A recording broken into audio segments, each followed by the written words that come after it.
Fala pessoal, sejam muito bem-vindos ao segundo episódio do JF Invest, nosso podcast que fala sobre mercado financeiro de uma forma que as pessoas entendam, né? De uma forma didática, realmente para as pessoas entenderem, sem complicação a mais.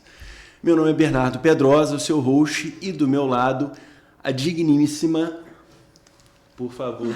Ludmila Castro, eu sou assessora de investimentos na InvestSmart e hoje nós vamos falar sobre um tema que causa muito fascínio e medo em algumas pessoas. Vamos falar sobre renda variável. Isso, exatamente. Muito obrigado, Lud. E hoje, para bater esse papo com a gente, nós trouxemos duas pessoas, assim, com nível de conhecimento lá em cima, que fazem parte do nosso time da InvestSmart. E eu vou falar um pouquinho mais sobre eles aqui agora.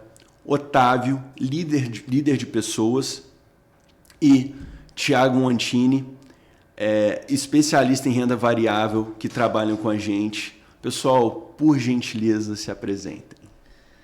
Vamos lá, né? Muito obrigado aí pela oportunidade. Parabéns aí pela iniciativa, né? Tendo aí o prazer de participar no segundo episódio desse podcast. Entrei aqui falando, estou me sentindo importante.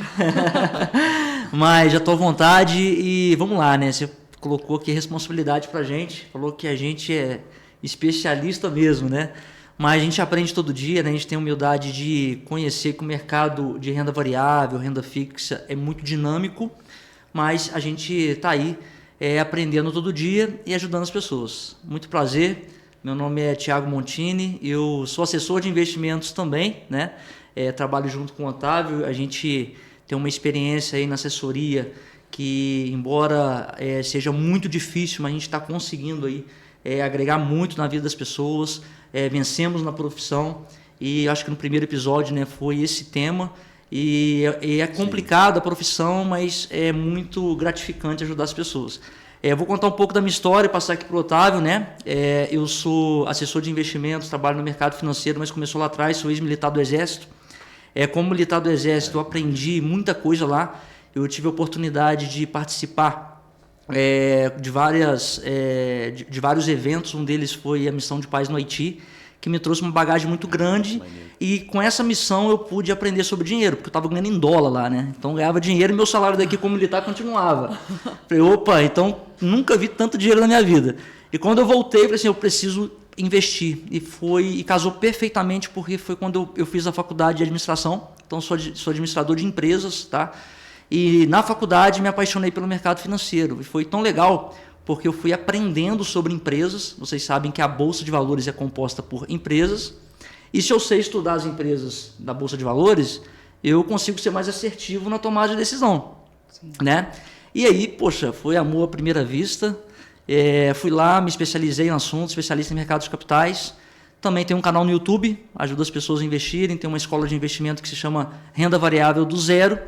E hoje estamos aqui, né, atuando como educador financeiro, youtuber e também assessor de investimentos. Muito bom. Perfeito, Thiagão. Caraca. Que currículo. Se tivesse com script, não saía também. Meu Deus do céu, cara. E ficar do lado de uma fera dessa aqui, ainda mais famoso no YouTube, não tem como, né? A gente fica pressionado. Mas, bom, sou o Otávio, vou me considerar novo aqui, tenho 25 anos, sou sócio assessor de investimentos lá da InvestSmart XP de Juiz de Fora também. Hoje sou líder de pessoas e treinamento.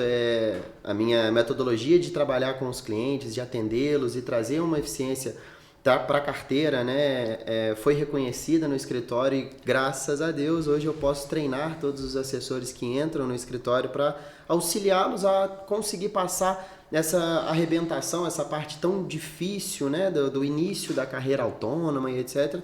Então isso é muito gratificante para mim. Bom, contando um pouquinho mais sobre mim, tive uma passagem pelo Banco Itaú também, mas minha carreira começou quando eu ainda fazia engenharia metalúrgica na UFJF e trabalhava na MRS Logística. Me despedi dos dois quando encontrei os investimentos por necessidade pura e exclusiva vontade de ganhar mais. Legal. Foi completamente errado, né? Porque eu não ganhei mais. Eu saí dos dois ganhando nada e comecei a estudar de fato para o mercado financeiro. O primeiro livro que eu li foi o poder da mente milionária, e dali para frente foi somente conhecimento. Então foi muito gratificante. Hoje sou sócio assessor de investimentos da InvestSmart, como já disse, tenho os 4 certificações do mercado financeiro e agora recentemente estou esperando a aprovação do CFP.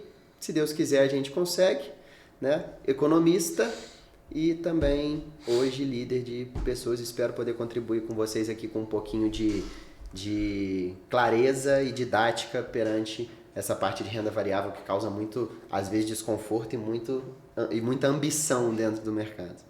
Perfeito. E vai dar certo o CFP. Vamos. Lud, vamos começar? Vamos. Eu queria saber de vocês qual foi o gatilho, por onde vocês começaram? Vocês começaram realmente pela renda variável, pela renda fixa? Por onde vocês foram permeando para vocês chegarem onde estão? Exatamente, assim? Como investidores. Eu vou pedir essa palavra aqui, vou deixar o Thiagão contribuir a minha fala, porque eu particularmente comecei a fazer os meus investimentos através de um amigo, né? Inclusive trabalha conosco, é um grande amigo meu, Gustavo, ele que me incentivou a começar a guardar meus recursos. Né? Só que o Gustavo é um amigo muito arriscado, digamos assim. E eu não gostei da estratégia dele. Então, por onde eu comecei? Meu primeiro investimento, de fato, financeiro, foi um Tesouro Direto IPCA+. Muito desconforto por causa das marcações, eu não entendia, e aquilo ali começou a me gerar sempre um desconforto. A renda variável me causava desconforto. Então, comecei a fazer stock picking depois de muito tempo, depois de muito estudo, minha reserva de emergência já estava formada, mas eu considero que aonde eu comecei de fato a fazer os investimentos foram dentro da renda variável. Então, eu comecei comprando ação por ação mesmo, então errei muito, tá? Aconselho a não fazê-lo. Forme sua reserva de emergência, forme sua reserva de oportunidade, depois vocês começam a colocar o pezinho na renda variável. Eu acho que é o primeiro passo muito bem dado, mas tanto é que hoje tem uma estratégia completamente diferente da que eu tinha antes. O Thiagão vai me complementar aqui por uma vertente diferente, então eu acho que a gente está aqui nesse podcast justamente para a gente se contrapor e dar 2 visões didáticas e bem claras daquilo que é uma estratégia muito bem feita. Então, minha primeira, respondendo a pergunta só com uma resposta mesmo, renda variável. Excelente. Eu costumo dizer que não existe estratégia certa no mercado financeiro, tá? Estratégia boa é aquela que coloca dinheiro no seu bolso, ponto, tá? E por quê? Quando eu comecei a investir, comecei totalmente errado, nem pode dizer que isso é investimento. Comecei com opções binárias, ia lá, comprava, vendia, no final das contas a corretora tomava o nosso dinheiro e a gente achava que aquilo era investimento. Não é investimento. Então você que está acompanhando aqui, você não vai ficar rico com o mercado financeiro, não tem como. O mercado financeiro serve para poder potencializar o seu dinheiro, os seus recursos, que é tão suado, tá? E aí eu comecei assim, gente, isso daqui, vou ficar rico com isso daqui. Aí aqueles gurus na internet falam, compra aqui, tendência, suporte, resistência, triplica. Eu falei assim, não, comecei errado, perdi dinheiro, depois não, deixa eu estudar. E teve esse episódio, né, de voltar do Haiti, ter ali um pouco de recurso para poder colocar em prática. Isso era mais ou menos que ano, Thiagão? Isso foi em 2013. 2013. Tem tempo de mercado, hein? Tem um tempo aí, comecei lá atrás e assim, colocando o nosso dinheiro, né? E aí eu falei assim, não, deixa eu aprender o que é tesouro direto, igual o Otávio falou, a gente aí já começa do começo. Literalmente. Né? Literalmente. Deixa eu ver o que é tesouro direto. Opções binárias era melhor jogar no Tigrinho. Muito melhor, você vai ganhar mais dinheiro com Tigrinho do que opções binárias. Ou seja, não joga no Tigrinho também, tá? Não aconselho. Nada disso. Diga não a Beth. Isso aí. Aí depois a gente foi, né, galgando passos e hoje a gente consegue ter um patrimônio financeiro investido, bem investido. E assim, a estratégia é boa? Na minha visão, sim. Mas você pode ter uma estratégia totalmente diferente, igual o Otávio falou. A estratégia que ele utiliza é diferente da minha, dá super certo também. Então a estratégia certa é aquela que coloca dinheiro no seu bolso. É isso. Eu diria que a estratégia correta é aquela que coloca dinheiro no seu bolso, concordo plenamente, mas é aquela que você consegue deitar a cabeça no travesseiro e dormir tranquilo.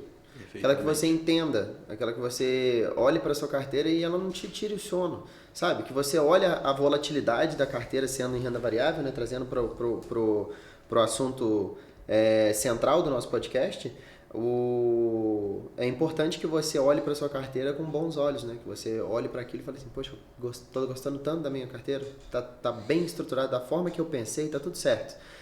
Não se apegue a propriamente, poxa, meu gráfico tá abaixo do CDI. Não, cara, não é bem assim que funciona. Uma estratégia bem montada não necessariamente ela vai ganhar no CDI no curto prazo. Você tem que pensar sempre no longo prazo, a depender, claro, do seu horizonte, né? Perfeito, perfeito. E, gente, dada essa contextualização inicial, para a gente fazer um último capítulo aqui da apresentação de vocês, quando foi que virou a chave na cabeça de vocês do momento, quando que mudou do eu gosto muito de investir, eu gosto de mercado financeiro, pro eu vou trabalhar com investimentos, eu vou trabalhar com mercado financeiro? Qual que foi essa virada? Quer falar virada primeiro? De chave? Caraca. Porque você tem uma trajetória aí, acho que profissional maior do que a minha, tá? A minha veio desde do início, foi no mercado financeiro, né, cara? Isso aí. Mas, cara, isso é uma coisa que obrigado pela pergunta, tá, Bernardo? Porque é realmente até emociona um pouco, porque Legal. É apaixonante, é paixão mesmo. Os investimentos sempre foi, pra mim, uma paixão. Porque, sabe, eu me considero aquele 1% da sociedade que trabalha com aquilo que ama. Então, eu não tô ali trabalhando para cumprir horário. Eu amo aquilo ali que eu faço. Eu, de fato, coloco todo o meu coração ali dentro e tento o tempo todo ser melhor. Errei muito, tá, gente? Errei muito. Erra com a assessoria. Tem hora que te desafia porque justamente você, às vezes, erra. E você tem que pedir perdão para o cliente, você tem que conversar com o cliente e mostrar para ele, olha, o meu pensamento foi esse, o meu pensamento foi aquele. E realmente, a teoria, ela é muito legal, a prática é completamente diferente. E eu, novo, sempre começando de pouco em pouco, eu realmente errei, mas todos os meus clientes que eu errei continuam comigo. Justamente pela vontade, a assertividade que a gente teve depois e, claro, a vontade de sempre melhorar, né? Você sempre acertar, estudar, né? Você buscar novas informações, se atualizar, buscar novas formas de corresponder àquele objetivo do cliente, né? Porque existem diversos clientes, diversos perfis, diversas pessoas com objetivos diferentes, mentalidades diferentes, problemas diferentes. Então você precisa sempre adequar isso tudo aos investimentos, né? E que seja bom para a pessoa, né? Então, para mim, eu resumiria por que eu fui para os investimentos, foi pura e exclusivamente paixão mesmo, de ter encontrado aquilo que eu gostaria de fazer na vida. Entendeu? Porra, eu saí da engenharia no 8º período, tranquei a faculdade no 8º período, saí, falei, isso aqui não é para mim. Eu saí da MRS, estava na estágio, né? Eu saí da MRS e falei assim, quer saber? Eu vou sair, vou estudar aqui na Ambima. Aí eu tirei CPA 10, CPA 20, era só para entrar no mercado financeiro. A porta de entrada é de fato os bancos, né? Então eu entrei no banco, aí trabalhei no banco durante um tempo, tive um crescimento profissional bem legal e falei, cara, eu quero trabalhar com investimento e quero gerir recursos dos meus clientes. E aí eu me certifiquei pelo CEA, né, para especialista em investimentos pela Fundação Getúlio Vargas, depois me certifiquei pela Ancor, assim como os advogados, para quem não sabe, a OAB e o CRM, né, que são dos médicos e dos advogados, é tipo um registro, e para nós atuarmos como assessor de investimentos, nós necessariamente precisamos da certificação Ancor, que nos dá um registro na CVM, na Comissão de Valores Imobiliários, e também nos credencia, a gente pode se credenciar a uma instituição financeira, no meu caso a XP, tá? Então, hoje, eu atuo com aquilo que eu realmente amo, porque eu comecei a estudar desde então aquilo. Então, para mim, é paixão. Porra. Legal. E você, Thiago? Muito bom. Então, meu caso foi aqui, também, assim, sempre gostei de dinheiro, quem não gosta, né? Mas eu parto do princípio que o princípio da educação financeira é você gastar menos do que você ganha, porque sobra dinheiro. Agora, o que fazer com esse dinheiro que está sobrando, né? Então, eu sempre eu fui incomodado com isso. O que eu tenho que fazer com o dinheiro que está sobrando? Porque não é a realidade do brasileiro. O brasileiro torra tudo o que ganha. A grande maioria torram tudo. E por quê? Porque não faz parte da nossa cultura investimento. Então, eu sempre tive essa preocupação de gastar menos do que eu ganho, sobrar dinheiro. Então isso me impulsionou a buscar sobre investimento. Só que assim, minha mãe cozinheira, meu pai funcionário público nível fundamental e municipal. Ou seja, lá em casa dinheiro, nunca passei fome, mas dinheiro nunca foi, assim, dinheiro sempre foi difícil, exato, essa é a palavra. Então sempre foi difícil, sempre foi escasso, tá? E aí não sobrava, cara. Então ninguém em casa investia. Então de onde que veio essas referências? Então a vontade de mudar de vida, mudar a minha situação, ajudar também minha família, né? E a vontade de ajudar as pessoas também. Então com o passar do tempo, eu fui colocando, aprendendo sobre investimento, e quando você começa a gostar da coisa, você fala sobre. Então eu comecei a falar para as pessoas, alguns davam ouvidos, outros não. E foi numa época que estava tendo um boom do marketing digital no Brasil. Então todo mundo vendia um curso que te ensinava a vender o próprio curso dele. Tinha disso. Quem não caiu nisso, né, tá errado. Com certeza você já fez um curso que te ensinou a vender um curso. Todo mundo. Não é uma pirâmide disso daí, né? E foi uma época que eu entrei nisso também. Só que na época eu falei assim, poxa, eu estou aprendendo a investir, então vou fazer um curso de investimento. Então foi aí que começou, eu comecei a trabalhar no mercado financeiro, porque para você ensinar outras pessoas, você tem que saber do que você está falando. E foi um período que eu formei, já entendia, me especializei em mercados de capitais, já estava aprendendo sobre empresa, analisar balanço patrimonial, DRE, e aí eu comecei a ensinar isso para as pessoas. Então criei o canal no YouTube e comecei a falar sobre isso. Então, assim, YouTube é muito difícil você crescer, só que eu gostava e gosto do que eu faço, né? Então, na época, eu comecei a gravar, falei assim, eu vou fazer um vídeo por semana. Comecei a gravar, e aquilo sem resultado nenhum, os vídeos horrível, né? É Thiago Montini, só pesquisar no YouTube vocês vão ver. Não olhe os últimos vídeos não, tá, pessoal? Olha só os mais recentes, por favor, tá? E aí eu fui pegando gosto sobre investimento, aprendendo, ensinando as pessoas. E foi aí que eu entrei de cabeça no mercado financeiro, até a XP fazer uma proposta, né, a Invest Smart, e hoje atuando como assessor. E só um adendo, tá? Casou perfeitamente, por quê? Como educador financeiro, eu ensino as pessoas a aprenderem a investir. Como assessor de investimentos, até entrando aqui no nosso trabalho, né, Otávio? Como assessor de investimentos, a gente também faz um papel educacional, tá? Mas também a gente faz o investimento e a gestão desse investimento para a pessoa, focada nos objetivos dela e o perfil. Então, se você não sabe nada sobre investimento, mas tem essa necessidade, porque todo mundo tem, procure um assessor de investimentos. Aí, ao invés de procurar o Otávio, chame o Thiago Montini, tá? Chama o Thiagão. Brincadeira, tá, gente? Brincadeira à parte. Mas é basicamente isso, tá? Que a gente faz e casou perfeitamente. Por quê? Tem pessoas que não querem lidar, mas precisa, assessor de investimentos. Tem pessoas que querem aprender, procura a gente como educador financeiro para poder ensinar. Então, casou perfeitamente. Sem dúvida, eu acho que a assessoria ela nos permite, né, essa troca com o cliente sincera, né, desde que você não seja um assessor conflituoso, que acontece muito, imagino que vocês tenham visto o nosso primeiro episódio. Então, você consegue ter um relacionamento com o seu cliente a ponto de virarem verdadeiramente amigos, né? Então, até fugindo um pouquinho do tema, a assessoria é muito legal por conta disso, né? Caso você tenha realmente aquilo que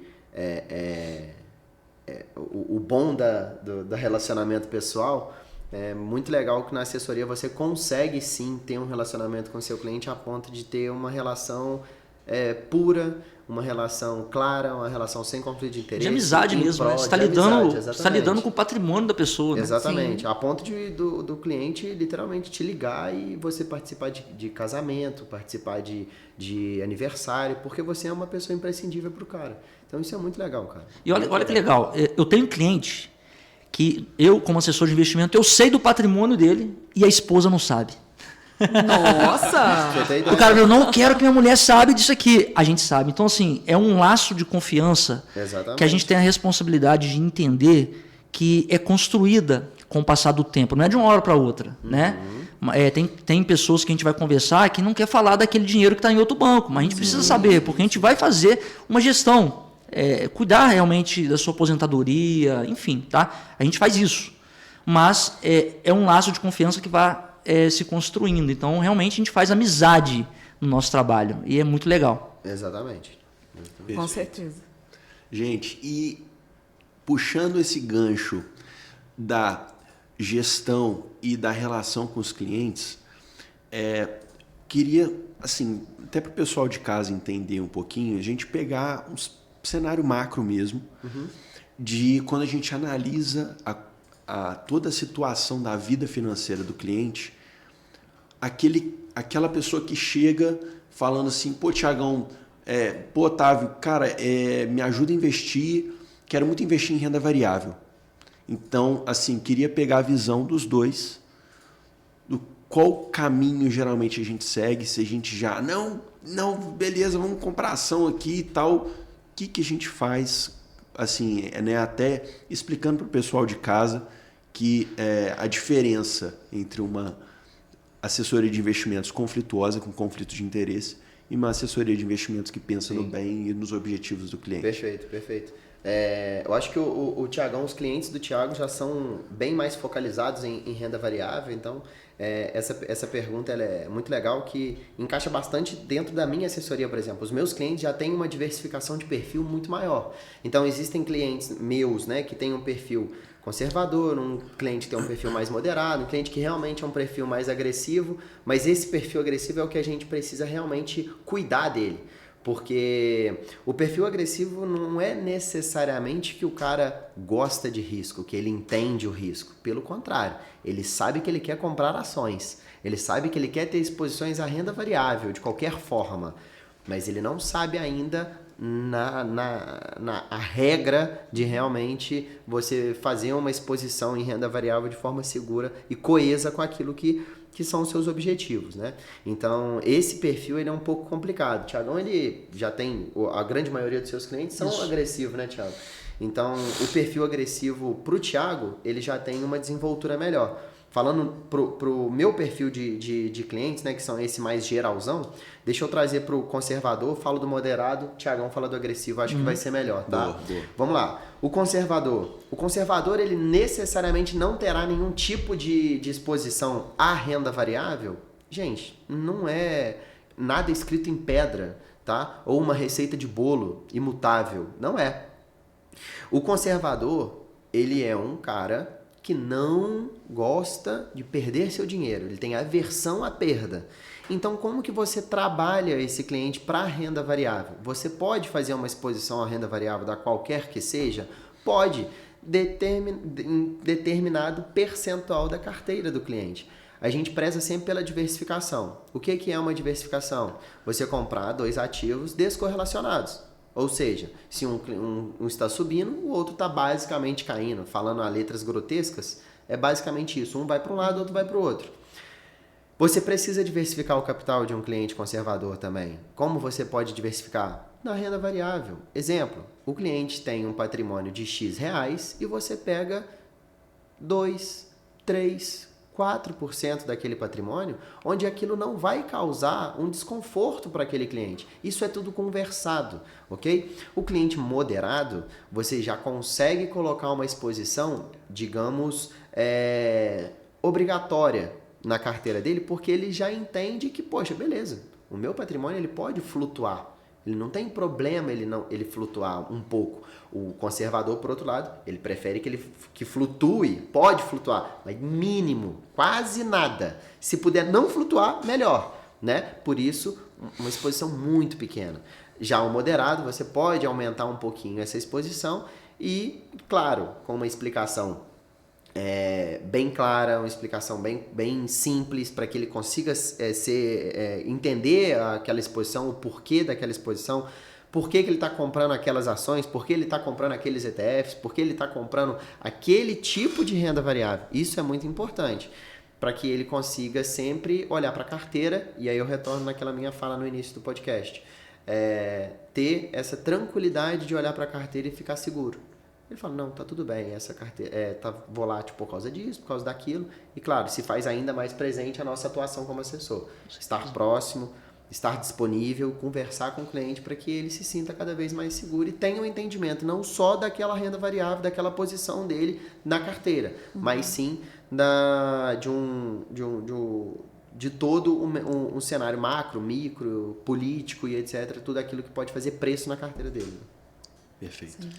Excelente. Eu vou te pedir para repetir a pergunta, porque não é uma fórmula assim, não é para todo mundo, né? Sim. A gente tem que se adaptar a cada perfil, a cada cliente. Mas qual que foi a pergunta para mim não fugir? Tiagão, chega um cliente para você, ainda não cliente, um interessado, fala assim, Tiago, eu não invisto nada hoje. Entendi. E gosto muito de renda variável. Uhum. Qual que é a sua abordagem, a sua metodologia em relação a essa pessoa? Perfeito, ótimo. Então, quando uma pessoa começa a investir, ela não sabe de variações. A renda fixa, embora seja fixa, tem variações.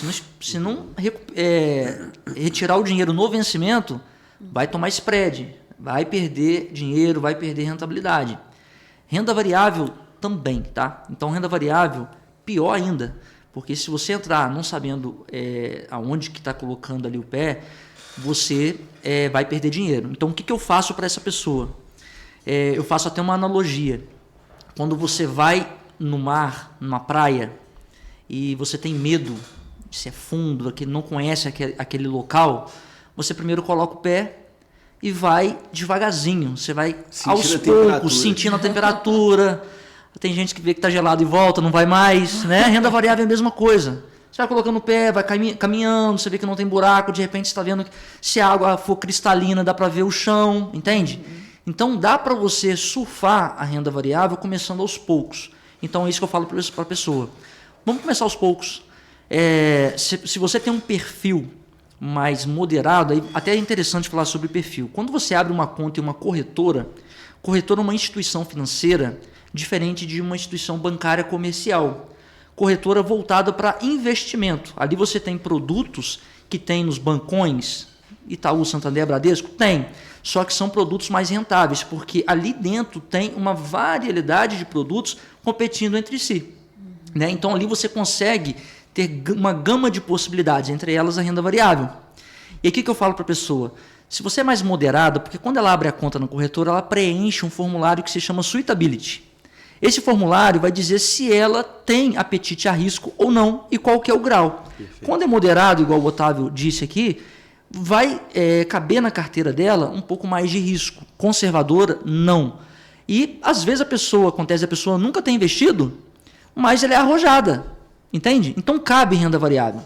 E aí, só que de uma forma bem sutil. Então uma carteira, vamos lá, de 100%, eu acredito que uma pessoa que esteja começando e ela é arrojada, vamos começar com 20%, entende? Exato. Se ela é moderada, vamos colocar 10%. Se ela é conservadora, mas ainda assim quer, vamos começar com 2%. Exato. A gente faz assim, eu faço dessa forma, né? Começar sempre com devagar, né? Você não precisa, poxa, eu sou arrojado, vou montar uma posição da minha carteira inteira. Cara, não, pelo amor de Deus, não precisa fazer isso.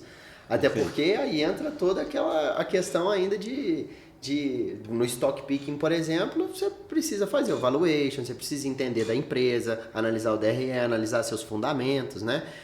Analisar se realmente a empresa está sobrevalorizada ou supervalorizada, e isso tudo. Aí sim você toma a decisão. Pô, se a empresa está supervalorizada, para que você vai comprar ela? Só porque ela teoricamente é uma boa empresa? Não precisa disso. Então você não vai montar uma carteira grande de renda variável mesmo que você seja agressivo. Você tem que ser assertivo com seus investimentos. Não é simplesmente igual de renda variável, vou montar uma carteira assim. Não, calma, vai de pouquinho em pouquinho, o pezinho na água. Né? E só lembrando, tá? O que acontece? O meu perfil de cliente, eu atendo pessoas que saíram da poupança e não sabem investir. Mas, assim, a grande maioria das pessoas que eu atendo são pessoas que vêm do YouTube. Ou seja, são pessoas que já têm uma inclinação para risco, já têm uma carteira de investimento pronta, já têm ações, renda variável na carteira. Quando eu digo renda variável, são ativos que variam com o passar do tempo. Ações, fundos imobiliários, derivativos. Então, eu lido com clientes que já têm esse apetite a risco. Então, quando chega para mim, a gente só lapida, a gente faz ali uma validação, poxa, sua carteira está show de bola, é só continuar. A gente ajuda na gestão, então sua carteira tá horrível, vamos modificar tudo. Zero. Tira tudo. Vamos tirar tudo, é claro que a gente fala com cuidado, porque a pessoa, ela acredita naquela estratégia, então para você mudar aquilo que ela acredita é difícil, então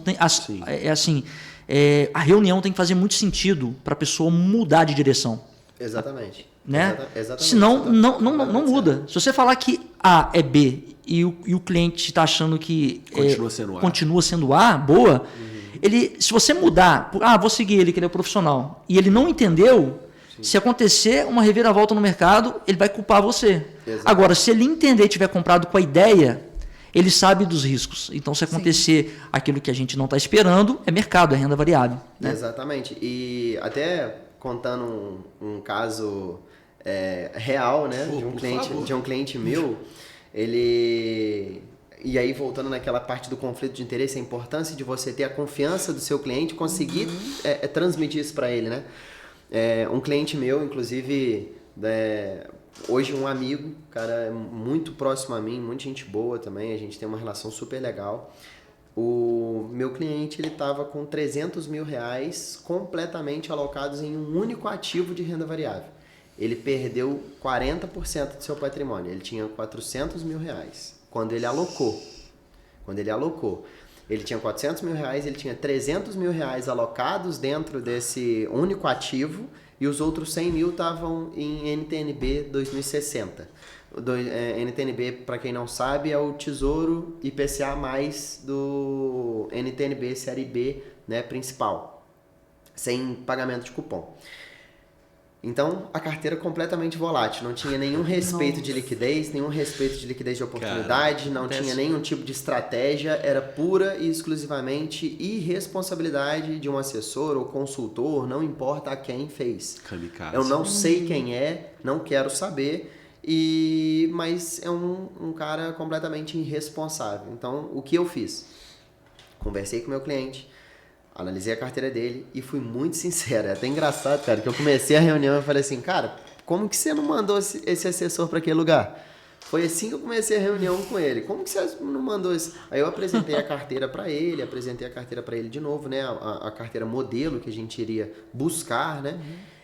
E eu tive que fazer a proposta dele vender todas as posições dele. A NTNB a gente manteve, principalmente por conta da expectativa de fechamento da curva e a gente conseguir ter um ágio naquela posição. Então, eu deixei a posição dele estática dentro da NTNB de R$100 mil e a gente somente vendeu o ativo de renda variável, não vou falar qual é, mas ele vendeu o ativo e depois a gente trouxe. E hoje esse mesmo cliente que estava lá com seus R$300 mil, alocou 400, estava próximo dos R$300 mil, hoje ele já está próximo do primeiro milhão. Está chegando aos seus R$900 mil agora. Que legal. Muito provavelmente ele vai chegar até Santa carteira balanceada. Amém, cara, amém. Assim, faz diferença. Faz muita diferença. E outra, esse meu cliente ele não é um perfil agressivo. Por que ele estava completamente alocado? Vem a parte do conflito de interesse. Então, muita atenção, tá? Quem estiver vendo, muita atenção com quem vocês estão lidando. Quais os ativos que estão na sua carteira, como o seu assessor é remunerado. Faça essa pergunta, é muito importante. Com certeza. Todo mundo tinha que saber isso, né? A forma de remuneração do assessor, o conflito de interesse, para evitar que esse tipo de problema aconteça. Né? A assessoria é de graça. É de graça. Gente, não existe almoço de graça. Não existe. Não existe. Nunca existiu e nunca vai existir. É aquela história, né? Se o produto é de graça, o produto é você. Não existe produto de graça. É você, exatamente. Por isso que tem a diferença, né, do commission based e do fee based. Né? O fee based do meu cliente é meu patrão. Então eu quero que ele me cobre. É necessário que ele me cobre. O commission based, quem é o produto é o cliente. Então esse é um viés muito, muito problemático. Então é muito legal que quanto mais pessoas puderem saber do fee based, seja divulgado. Estou dizendo isso porque eu quero um mercado mais competitivo, um mercado melhor para o crescimento do investidor brasileiro. Sim. É importante que isso aconteça, é importante para o nosso país. Então, não que a turma do commission based aí tem que sair do mercado. Não, eu quero que os clientes se eduquem, né? Eles mesmos busquem melhorar. E sejam atendidos da melhor maneira possível. Sem dúvida, porque existem pessoas, cara, que nós não tivemos esse contato, né? E essa pessoa está desamparada. É muito complicado. E essa pessoa não tem acesso, por exemplo, à informação, ela não vai saber de onde conversar com o cliente, ele não sabe como que funciona a remuneração e acredita que aquilo ali é realmente gratuito. É muito complicado. Perfeito, Otávio. Só para a gente tirar abrir um parênteses aqui e explicar um pouquinho para o pessoal de casa. Pessoal, Commission-based e Fee-based tem uma diferença básica entre as duas extremamente importante. No Commission-based, a gente está falando que é uma rentabilidade para o assessor com base em comissão comissionada pelo ativo.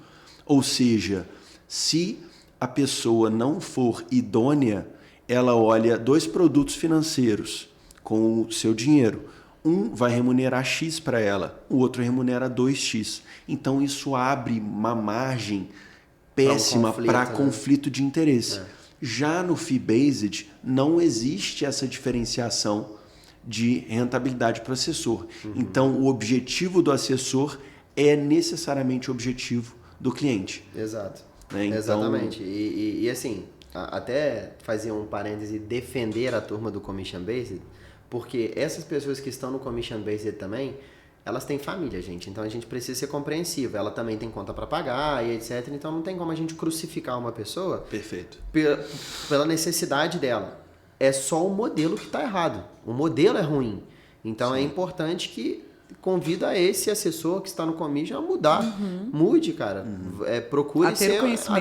Atenda ao seu cliente de forma honesta, não que ele seja desonesto, digamos, de forma honesta, clara, né? Coesa, que você tenha clareza e que o seu cliente veja que ele está te pagando, poxa. Né? Se todos os meses você paga os serviços que você contrata, por que você não paga o seu assessor financeiro? Exato. Isso não existe. No mercado norte-americano e europeu, só existem fee-based. Só existe o fee-based. Eu até vou fazer um adendo, porque essa situação, ela acontece sempre comigo, tá? Não vou falar todos os dias, mas todas as semanas tem pessoas entrando em contato comigo com a carteira machucada por causa do modelo de commission. E por quê? O Bernardo explicou assim, muito bem sobre, só para você entender de forma mais ampla, se existe um produto que paga o assessor mais em detrimento do outro, o assessor ele vai te oferecer qual produto? Esse é o ponto. Vai te oferecer o que remunera mais ele ou o que remunera menos? Ele vai te oferecer o que remunera ele mais, porque ele não é bonzinho, ele tem que ganhar dinheiro. Só que é um modelo que não é justo, porque quem está na outra ponta, o cliente que ganha seu dinheiro suado, trabalha todos os dias, quer um trabalho transparente. Tá? E existem muitas pessoas que trabalham nesse modelo que são transparentes, que trabalham bem também. Tá? Não mas assim, tem uma minoria que vem atrapalhando muito a vida dos investidores. E aí a pessoa assiste um vídeo meu no canal no YouTube, eu até agradeço esses assessores, porque a pessoa acaba entrando na minha assessoria, porque é uma assessoria livre de conflito de interesse igual o Otávio, e a gente acaba recebendo esse cliente. O ruim é que vem um cliente desconfiado, então aí demora um tempo mais para você mostrar. Fala, olha, eu não trabalho nesse modelo. O modelo que eu trabalho eu não estou olhando produto, eu não recebo mais por produto. Eu recebo um fixo bem pequenininho, em cima do seu patrimônio, em cima do seu valor investido. Ponto, é esse. Por quê? Depois de você, investidor, o maior interessado da sua carteira crescer sou eu. Porque se você ganhar mais, se o seu patrimônio crescer, eu vou ganhar mais também. Entende? Então, já era produto, não vou ficar te recomendando produto que vai te onerar. Tá? Perfeitamente. Muito pelo contrário. Eu quero um produto bom para você ganhar mais dinheiro, porque você ganha mais dinheiro, eu ganho também, meritocrático. Essa é a diferença. Perfeitamente. Com certeza. É isso aí. Falando também sobre produtos bons, esse cenário agora, 2025, outubro de 2025, o que vocês enxergam no mercado que sejam bons para as pessoas em geral? Dentro da renda variável? Dentro da renda variável. Quer ir lá, Tiagão? Pode começar? Pode começar. Bom, eu sou um grande apaixonado pelos ETFs, tá? Os ETFs, para quem não sabem, tá? Os ETFs, em sua nomenclatura, se chamam Exchange Traded Funds. Eles foram criados em 1993 no mercado norte-americano, né? E aqui no Brasil a gente sempre tende a ter 10, 15 anos de diferença de lá. Então, a gente chegou aqui bem depois, tá? Hoje nos Estados Unidos tem milhares de ETFs, tá? E aqui no Brasil tem alguns, né? Tem, se não me engano, menos de 1.000 ETFs ainda. Mas os ETFs, eles vieram para justamente trazer um pouco mais de eficiência através dessa exposição, né? O ETF, qual é o cerne do ETF? Ele acompanha um índice. Tá? Índice, esses que podem ser dos mais diversos, de renda variável, de renda fixa, né? Por exemplo, o índice do S&P 500, que é extremamente famoso, né? Das 500 maiores empresas do mundo, né? Dos Estados Unidos. É um índice mais robusto da Bolsa norte-americana, né? Ele foi criado na década em 1990, um pouquinho antes da Primeira Guerra Mundial, se não me engano, tá? Mas eu sei que desde 1957 ele entrega pelo menos 10% ao ano, em sua média, tá? Não é uma promessa que isso vai continuar acontecendo, mas desde 1957 os dados entregam isso. Existe o índice da Nasdaq, por exemplo, que é a bolsa de tecnologia da norte-americana. Existem os índices de renda fixa, por exemplo, aqui no Brasil, da Ambima. A própria Ambima é uma geradora de índices, tem o IMAB. O IMAB nada mais é do que uma carteira de tesouro direto indexados à inflação com vencimentos até 5 anos. E o IMAB 5+, que tem a carteira de tesouro direto também indexada à inflação com vencimentos 5 anos ou mais. Então são diversos índices. Existem índices, por exemplo, de crédito privado de debêntures incentivadas, existem índices de renda fixa, propriamente renda fixa mesmo, de CDI, de Selic, que acompanham esses índices que mantêm o nosso mercado, né? Então o ETF ele veio para ajudar, para simplificar essas exposições. Então qual é o intuito do ETF? É pura e exclusivamente te entregar uma carteira pronta, né? Uma cesta, imagine uma cesta com vários ativos financeiros ali dentro, ou seja, você compra um baú com, por exemplo, o S&P 500. Você pode comprar um ETF que replica o índice do S&P 500. Dentro desse ETF, o que vai ter? A carteira teórica do S&P 500. Qual é a carteira teórica do S&P 500? Tem Apple, Amazon, Nvidia nas suas determinadas proporções. Você compra o ETF, você pega toda essa exposição. E até um dado legal, o ETF ele tem por seu cerne, né, o objetivo do ETF é ser uma gestão passiva, ou seja, você compra um índice e você acompanha esse índice, né? Esse índice é o seu benchmark, é aquilo que você vai acompanhar. E ele tem uma gestão passiva, ele quer acompanhar esse índice. E tem um dado interessante, né? A Standard & Poor's, que é uma empresa de rating, né? Ela que classifica o risco de crédito das empresas, ela também publica alguns índices, né? Ela publica alguns índices e acompanha esses índices, cobre esses índices. Ela publicou uma matéria onde ela mostra que a gestão ativa de gestores de fundos, dos mais diversos ativos financeiros, 93% dos gestores do norte-americano, 93% dos gestores norte-americanos não conseguem bater os índices de referência nos seus fundos. 91% desses gestores no Brasil não conseguem bater os índices do Brasil. Então, gente, a gestão ativa não necessariamente se traduz em rentabilidade. Num curto espaço de tempo, tá, gente? Num longo espaço de tempo, os mais de 90% dos gestores não conseguem bater esse índice. Então, numa janela de longo prazo, os gestores não conseguem bater em 93% dos Estados Unidos e 91% aqui no Brasil. Em um curto espaço de tempo, você pode bater esses índices e tudo mais, tá? É um dado legal, mas eu vejo como uma grande oportunidade sempre você ter exposições aos ETFs, porque os ETFs eles se traduzem em uma facilidade, em uma exposição robusta, em uma diversificação de carteira e principalmente, não só diversificação de carteira, mas diversificação setorial e também em diversos ativos que podem traduzir em uma rentabilidade de longo prazo muito forte. Entendeu? Certo. Seria ótimo também para quem está começando a se arriscar, botar o pezinho para ver se está gelado.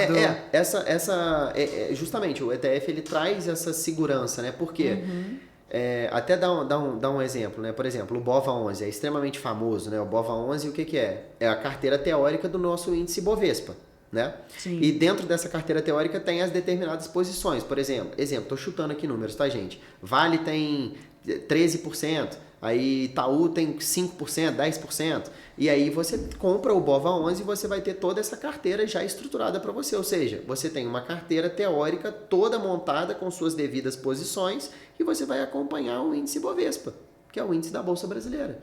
Então, tecnicamente, você pode ir lá comprar uma cota, você compra no home broker mesmo, assim como você compra uma ação normal, e você compra essa cota do Ibovespa lá por seus, hoje, 145 reais, você compra essa cota do Ibovespa e você automaticamente, através desses 100 reais, você tem essa exposição à carteira teórica. E aí você pode aumentar a sua exposição. É uma forma muito saudável de se expor renda variável de forma tranquila. Uhum. E no seu ponto de vista, Thiago? Então, vou contrapor um pouco o Otávio, porque eu gosto muito também de ETF, e você explicou perfeitamente. Só que assim, quando você compra um ETF, você está comprando um pacote. E dentro desse pacote tem empresas ou ativos bons e ruins, né? Que acabam influenciando na média da performance desse ETF. Tá? Exemplo, se você compra o BOVA11, você está comprando a Bolsa de Valores do Brasil. A Bolsa de Valores do Brasil, cheia de empresa horrível, cheia de empresa ruim. Então acaba empurrando a sua média, a sua performance para baixo. Só que assim, é uma ferramenta excelente para quem está começando, porque é muito fácil, você consegue com um ativo já ter uma diversificação muito saudável. E eu utilizo também. Só que para a Bolsa Brasil, onde eu consigo controlar mais, e aí eu sou suspeito a falar porque é a minha formação, eu vivo o mercado, todo dia estou lá lendo, estou estudando. Então, assim, eu consigo estudar a empresa e também tem a ajuda dos analistas, né? Inclusive, já vou fazer um adendo sobre o analista, né? Mas vamos lá, nós temos a ajuda dos analistas e a gente também estuda as empresas. E aí eu tenho mais um índice de assertividade, um pouco ao meu favor, na hora da tomada de decisão. Então, é maior o meu nível de acerto, porque eu escolho empresa boa que dá lucro. Aquela que não dá lucro, eu descarto. Aí, o que eu faço com o ETF? Eu vou me expor, por exemplo, ao ouro. Então, eu compro um ETF que vai replicar a performance do ouro que está bombando. O que eu faço? Eu não consigo controlar o resultado das empresas americanas. Porque eu estou estudando a empresa do Brasil, eu sou assessor de investimentos, tenho que estudar, tenho que atender o cliente, tenho que fazer muita coisa, tem YouTube. O que eu faço? Eu compro o IVVB11, ou então vou expor de fato a minha carteira com o VUL, que é um ETF que vai replicar essas empresas também lá fora e de fato meu patrimônio vai estar dolarizado, ou seja, facilita realmente. E outros ativos, eu gosto da China, tem um China 11 que dá para você replicar. A China está ruim das pernas, vai perder um pouco, mas tem a diversificação. Então, o ETF ele cumpre um papel fundamental, mas se você gosta um pouco mais de estudar sobre o assunto, você vai ver que com o tempo, ativos aqui no Brasil, se você inclinar um pouco mais nos seus estudos de forma isolada, as ações, exemplo, Petrobras, Itaú, Banco do Brasil, você vai montar uma carteira melhor e vai vencer o Ibovespa. Esse que é o ponto. Tá? Boa, Tiagão. E até pegando nesse ponto do estudo das ações, conta um pouco para a gente um caso real que você tenha de um estudo bem feito, um caso real que assim uma pessoa ela teve uma rentabilidade muito boa com ações e o contraponto, uma pessoa que não fez um estudo tão bom e às vezes até chegou para você depois, Tiago, queria dar uma melhorada aqui, tomei esse ferro. Conta um pouco para a gente sobre, excelente. Sobre esses extremos. Obrigado pela pergunta, porque eu conversei com um cliente ontem. É um cliente novo, veio com uma carteira de R$800 mil, tudo em renda variável, tudo. Só que assim, fiquei muito feliz de ver a carteira dele, porque a carteira dele estava excelente, só empresa boa, tinha ativos descontados, perdendo, por exemplo, Banco do Brasil. Quem não está perdendo com o Banco do Brasil agora? Todo mundo. Atira a primeira pedra, né? Todo mundo está perdendo com o Banco do Brasil, a não ser que comprou lá atrás, tá? Então, eu tenho pessoas que compraram o Banco do Brasil a R$17, ainda está positivo. Olha só. Mesmo com essa queda. Por isso que eu falo que o longo prazo é muito importante. Mas, enfim, esse cliente, não vou citar nome, mas ele veio para mim, eu olhei a carteira dele e falei, quem te ensinou? Por que sua carteira está tão boa? Os ativos que você tem é o que escolho para mim. Então, assim, casou perfeitamente com a minha estratégia. Ele, irmão, poxa, eu vejo vocês no YouTube. Eu tô ali, então assim, olha a diferença que a gente consegue fazer, não eu, né? Mas o cara tá ali estudando e a gente podendo agregar de alguma forma, né? Então a carteira dele é excelente. Mas teve um cliente em específico que assim, eu fiquei muito chateado. Vou falar de 2 clientes. Um foi com a Petrobras. Um cliente entrou, assim, até mais de um, tá, gente? Com a carteira toda em Petrobras. Preço médio, R$38. E aí, quando chega até a mim, eu falo assim, olha, a sua carteira está muito exposta em Petrobras. Por que não outros ativos? Vamos fazer uma proteção com derivativo? Tiago, mas a Petrobras é que mais paga dividendo. No governo do Paulo Prats, que foi presidente da estatal, indicado por esse governo atual, a Petrobras estava bombando no início do governo do Lula. O que aconteceu? A Petrobras estava visando entregar dividendo, focada em extrair petróleo, né, dando um puta de um lucro e pagando 20%, chegou a pagar 24% de dividend yield. E a ação só subindo. A Petrobras chegou a bater quase R$42. E aí eu fui conversar com o cliente e falei, cara, vamos comprar o Banco do Brasil, vamos comprar o Itaú, vamos fazer uma diversificação bacana aqui na sua carteira. O que você acha? Não. Quantos dividendos essa empresa paga? Paga 11, 12 de yield. Não, a Petrobras está pagando 20, como é que eu vou trocar? Eu falei assim, olha, a diversificação é importante. E teve alguns que a gente não conseguiu convencer. O que aconteceu? O Petrobras hoje, R$30. Eu acho que tem um gráfico da Petrobras aqui, vocês podem colocar, só para vocês terem uma ideia. E aí, olha só, volta mais uma, volta mais. Aí, ó. Volta. Ó, essa aqui é a Petro 3, tá? São as ações ordinárias da Petrobras. Mas olha o pico, pessoal, que aconteceu ó, em R$38, quase 40, tá? Olha, chegou a 38. Mais ou menos. Isso. Fevereiro de 2025, tá vendo? E depois despencou. Ou seja, é normal, a Petrobras é uma empresa ruim? Não. Continua pagando dividendo? Continua. Só que acontece, agora a Petrobras está focada em outros segmentos.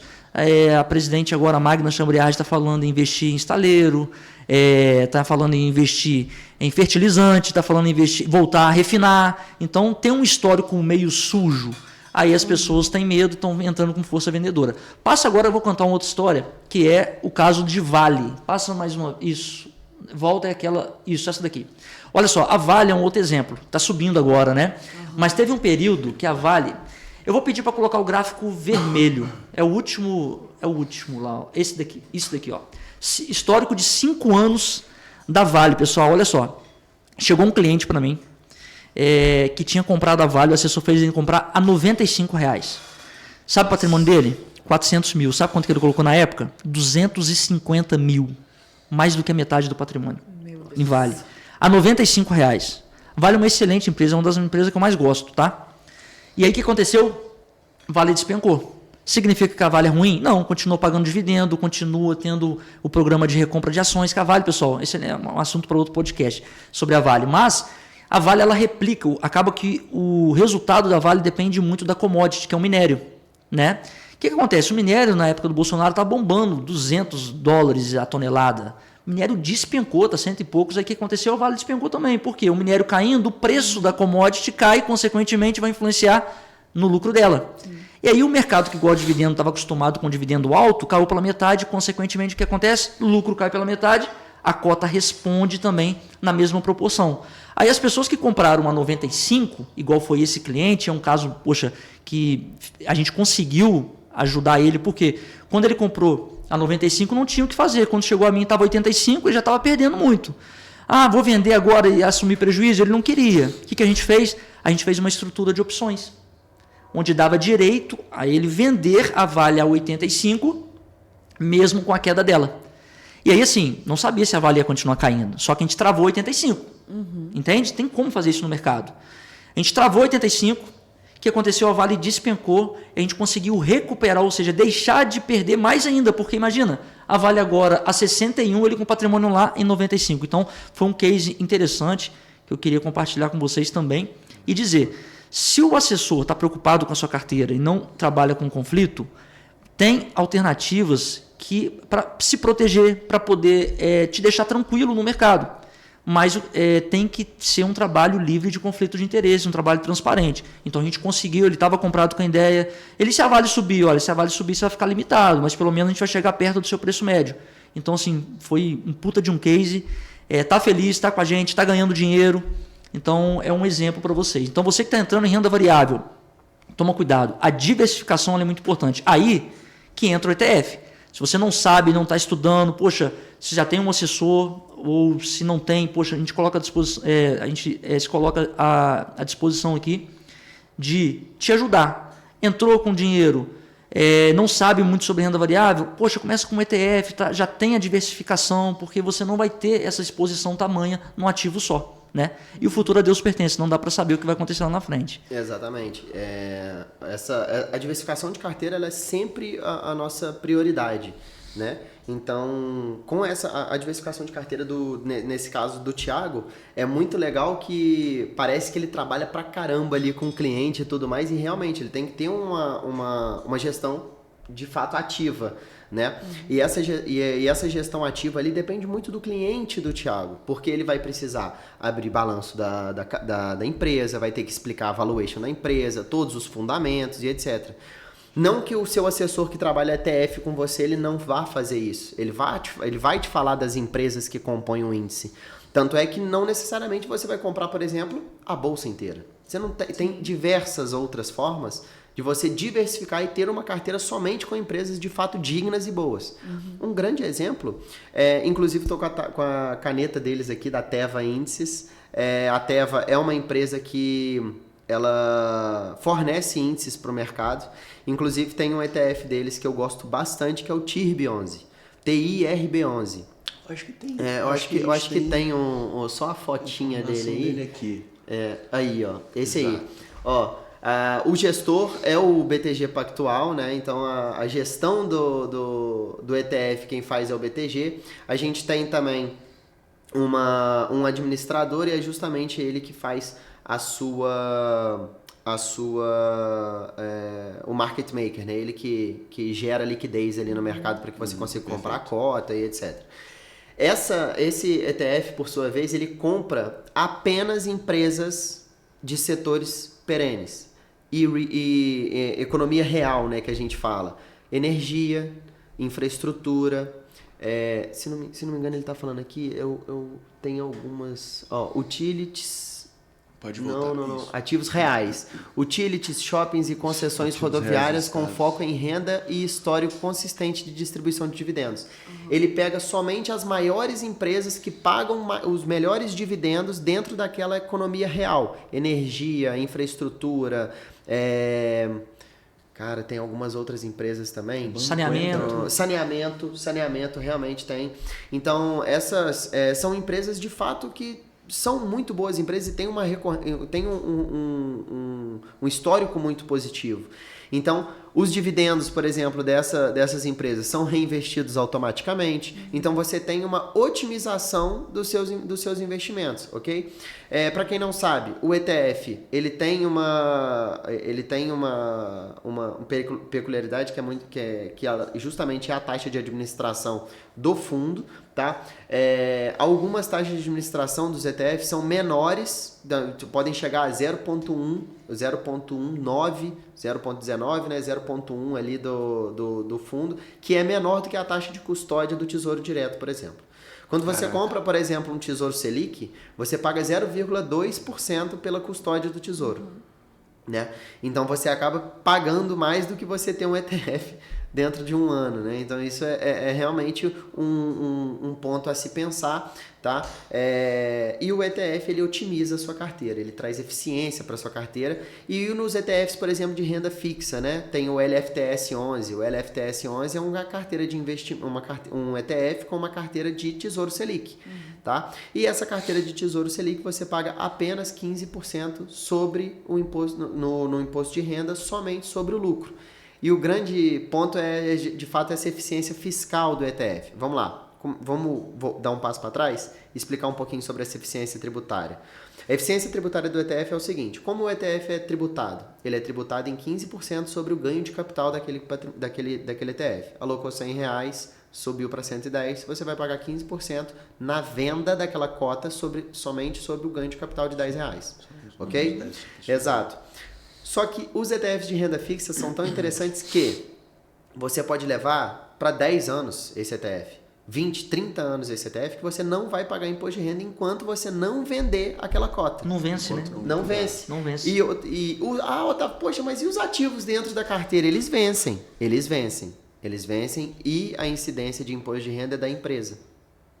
E aí você realmente não paga o imposto de renda e paga somente na valorização da cota e você paga somente no final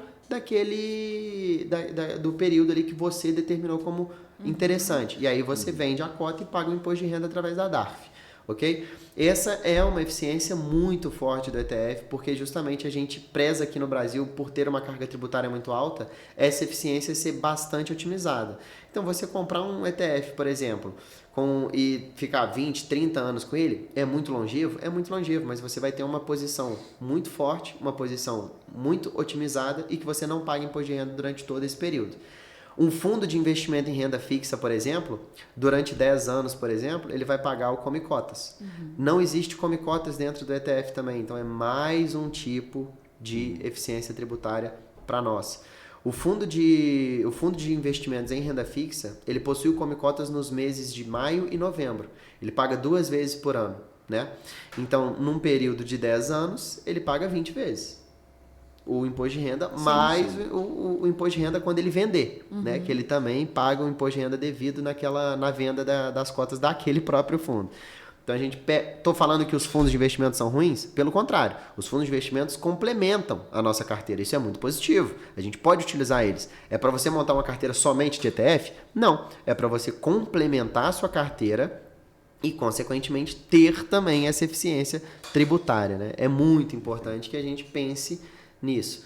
E aí o pessoal normalmente me pergunta, pô, tá, beleza, mas como que eu vou ter uma carteira bem montada, uma carteira mais complexa, né, através de ETFs? Você pode ter ETFs de crédito privado, você pode ter ETFs de renda fixa, tesouro direto, que eu digo, tesouro IPCA+, renda variável somente de um setor, renda variável small caps, renda variável blue chips e renda variável internacional. Você pode ter até os temáticos, né? A gente fala, esses temáticos são interessantes, que, por exemplo, o Núcleo 11. Núcleo 11 é um ETF que, se você, por exemplo, acredita que vamos ter uma transição energética, que é extremamente necessário, né? A gente já tem umas discussões sobre o hélio 3 na Lua e etc., que é justamente um elemento que é utilizado para a estabilização da energia nuclear. Então, você pode, se você acredita nisso, eu sou um que acredita, eu tenho um pedacinho da minha carteira em Núcleo 11, porque eu acredito que vamos ter uma mudança energética, uma transição energética muito forte. Então, esse Núcleo 11, ele replica um índice fornecido por empresas que replicam o índice da transição energética do mundo. Né? Então, isso é muito interessante, é muito bacana. Tá?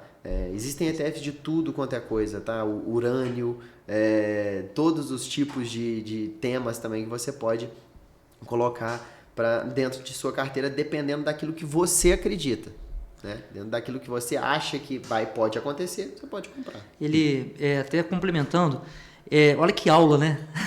Que aula sobre ETF. E assim, a gente aprende, né, todos os dias. E que bacana, porque assim, todos esses benefícios tributários, você consegue se expor a várias classes de ativos. E aí que entra a importância de um trabalho honesto, um trabalho transparente. Por quê? Se você tem hoje uma gama de produtos, e a gente sabe que o mercado financeiro não é uma fórmula exata, tá?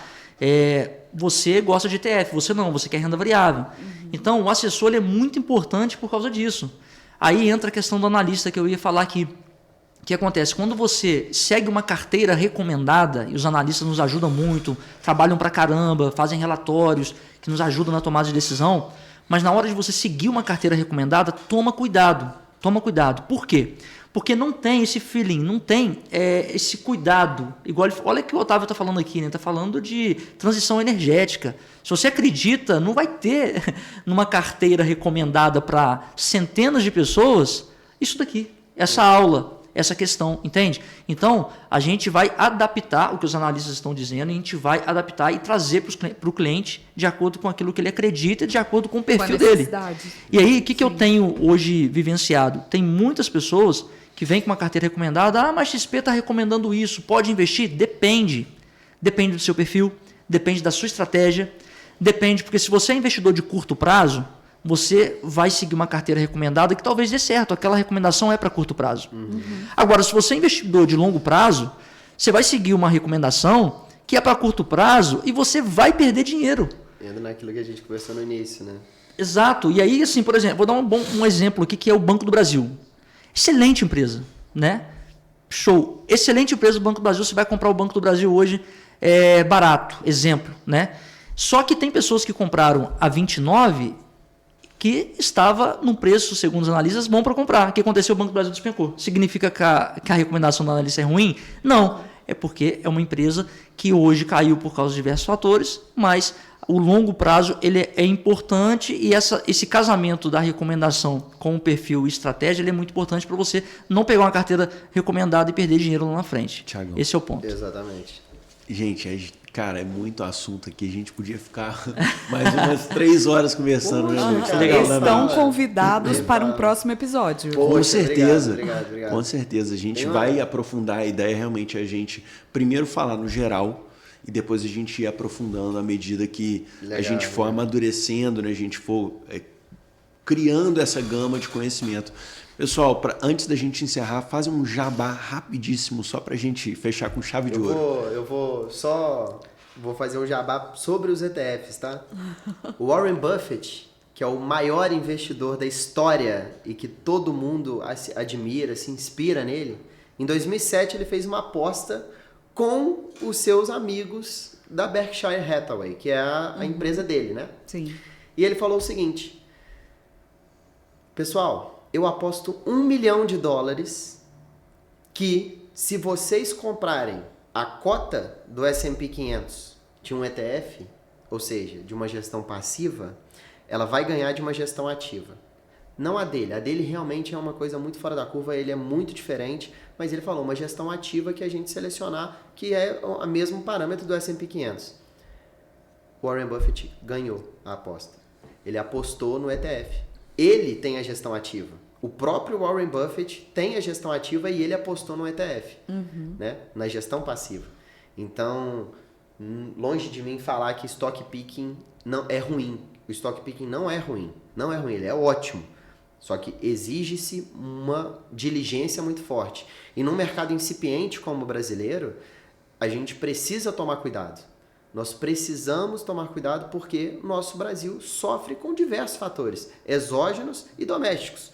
Por quê? Domesticamente nós temos um fiscal fraco, nós temos incertezas pairando o tempo todo dentro do mercado financeiro, nós temos onde um mercado internacional, somente a Apple e várias empresas do S&P 500 são maiores do que toda a nossa bolsa brasileira. A Apple tem basicamente 3 vezes a nossa bolsa. Então, você fazer um stock picking dentro de uma bolsa como essa é muito complicado. Então, precisa de um exímio trabalho, como é o do Thiago, tá? E, então, trabalhem em conjunto. Quer fazer o stock picking? Faça o stock picking e Eu também acho que o passivo. Essa é a mensagem. Excelente, olha só, que aprendizado, né? Agradeço vocês aí pela oportunidade, né, de a gente estar aqui agregando.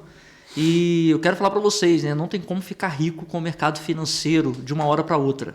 O mercado financeiro é para potencializar o recurso de vocês. Então, o acompanhamento de um profissional ele é muito importante, tá? Tá aqui o Otávio se colocando à disposição, eu também, tá? Tá aqui também o Bernardo, tá aqui a Lud, se colocando à disposição. E tem muito conteúdo aí também. Então, se você não quer ajuda de nenhum profissional, você não confia em ninguém, direito seu, mas vai estudar. Porque senão você vai perder dinheiro. Com certeza. Exato. E aí, estamos aqui para poder ajudar. Tem meu canal no YouTube. Eu vou. É Thiago Montini. Se você colocar Thiago Montini no YouTube, você falou para fazer o jabá, né? Pode fazer. Estou aqui fazendo o jabá. O espaço é todo seu. Esse é o Né? Coloca Thiago Montini, clica Enter, vai ver lá alguns mais vídeos. da internet, cara. Coloca lá, segue a gente está aí para poder agregar. E é claro, precisar de um acompanhamento, deixo o meu contato lá para vocês também.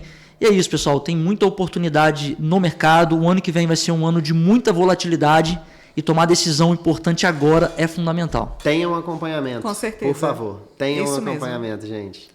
Show. Perfeito. Muito obrigado, pessoal. Lud. Obrigado, pessoal. Muito obrigado por assistir a gente. Até o próximo Até episódio. o próximo episódio, galera. Abraço. Abraço. Valeu!